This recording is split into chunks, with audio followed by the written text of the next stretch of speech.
Eu vou iniciar esse meu pronunciamento depois de semanas sem termos sessões aqui,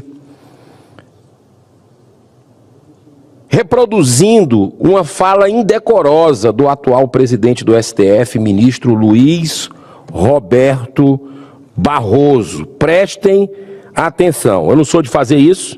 Quem mais coloca aqui áudio é o nosso colega senador Cleitinho, que aqui está.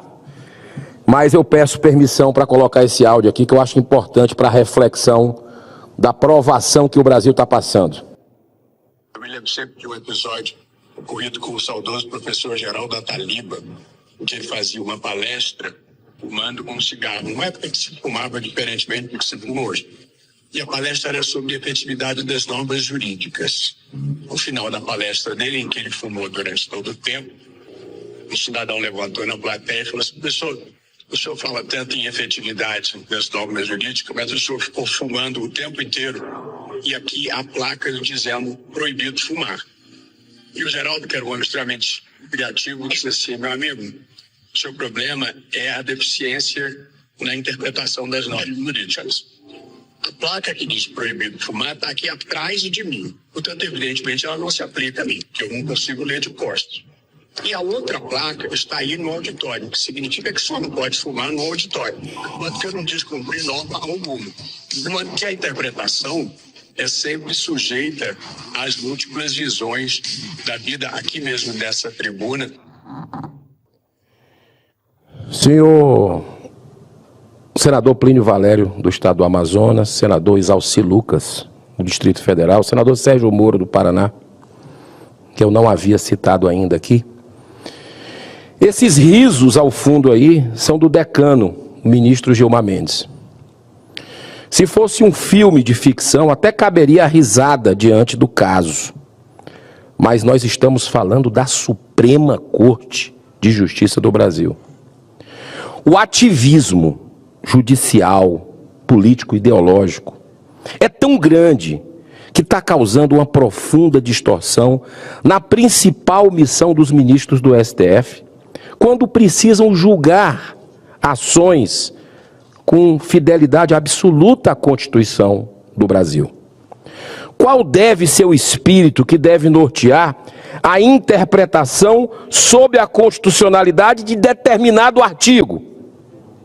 O correto é buscar qual o real espírito do legislador e nunca forçar a barra para impor a visão pessoal dos ministros. Há muito tempo vem ocorrendo a deteriorização do poder judiciário brasileiro. 5 desembargadores do Tribunal de Justiça de Mato Grosso do Sul estão afastados inicialmente por 180 dias em virtude de corrupção e venda de sentenças, incluindo chefe do tráfico para o chefe de tráfico de drogas.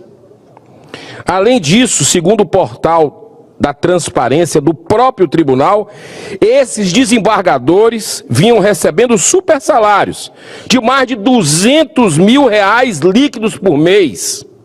O teto constitucional é R$39 mil, que já é, digamos, muito alto. Causou muita estranheza a rapidez com que esse processo, que tramitava no STJ, tenha subido para o Supremo Tribunal Federal. O que não pode ocorrer nesses casos é a leniência em virtude do corporativismo. Um Supremo marcado por arbitrariedades e abusos de autoridade, como a mais recente decisão de Gilmar Mendes, agora, anulando todas as condenações de corrupção de José Dirceu. Acredite se quiser, Brasil. É uma provação para o cidadão de bem. Acontece que o próprio STJ está também envolvido com sérias denúncias de desvios. A Polícia Federal interceptou várias conversas do lobista Anderson de Oliveira Gonçalves com as equipes de 5 ministros do STJ. Num desses diálogos, Anderson comemora por ter recebido 19 milhões de reais de comissão em virtude de uma sentença favorável da ministra Nancy Andrighi, numa causa no valor de 600 milhões de reais, envolvendo, sabe quem? A JF. Causa mais estranheza ainda a lentidão do Poder Judiciário para concluir outro caso gravíssimo ocorrido em novembro de 2019, na chamada Operação Faroeste, em que 4 desembargadores do Tribunal de Justiça da Bahia e 2 juízes foram imediatamente suspensos de suas funções em virtude da prática do crime de venda de sentenças envolvendo a grilagem de mais de 360 mil hectares de terra no oeste do estado da Bahia. Dentre os afastados, o próprio presidente do Tribunal de Justiça da Bahia na época. Essa lentidão contrasta fortemente com a rapidez em que foi julgada no ano passado a jovem juíza Ludmila Lins Grilo pelo crime de opinião. O que incomodou demais é que em suas redes sociais, a juíza, corajosa juíza, fez críticas ao comportamento de ministros do STF, dos poderosos, os donos do Brasil de hoje. Foi imediatamente afastada e hoje está vivendo como uma verdadeira exilada, refugiada política lá nos Estados Unidos. Há uma profunda corrosão moral envolvendo as instâncias superiores do Poder Judiciário. E o pior é que os magistrados que cometeram crimes gravíssimos, como a corrupção e a venda de sentenças, podem ter como condenação apenas, sabe o quê? Um presente da aposentadoria compulsória. Essa é uma das maiores aberrações, pois a pena nesses casos funciona como um verdadeiro prêmio ao crime, pois serão aposentados pelo teto salarial, ou seja, quase 40 mil reais, pagos pelos impostos daqueles que acordam muito cedo para trabalhar e que, se um dia cometerem algum crime, irão certamente para a cadeia. Além da Câmara de Deputados, tramitam no Senado 3 PECs sobre o assunto. As de número 58, 125 de 2019 e a número 3 de 2024. Essa casa precisa, senhor presidente, dar prioridade nessa tramitação. Porém, essa é só a pontinha do iceberg. O Brasil precisa mesmo de uma grande reforma do Poder Judiciário que possa também disciplinar a indústria dos penduricários, que permite com que os salários cheguem aos abusivos 200 mil reais.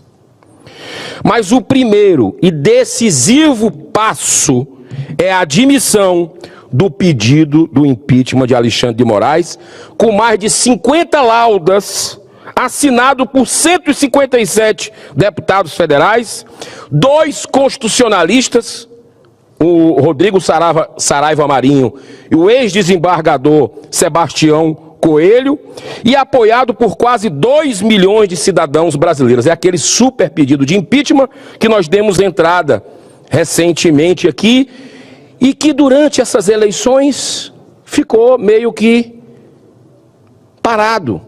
Estão faltando 5 assinaturas, senador Plínio.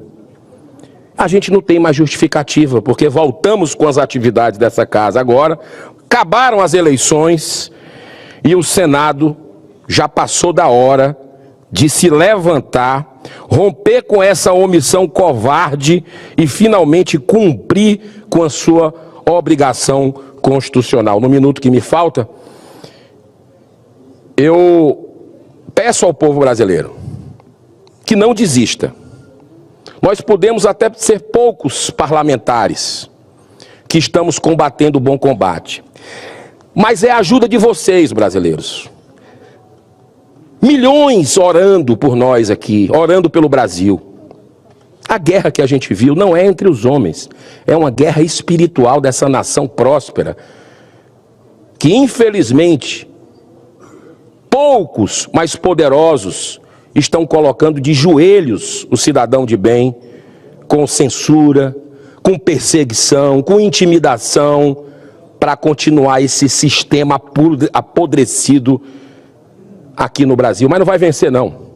Às vezes basta um sopro para que isso rompa.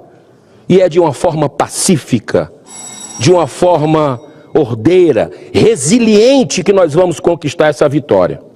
Não vamos medir esforços. Pode ter convicção.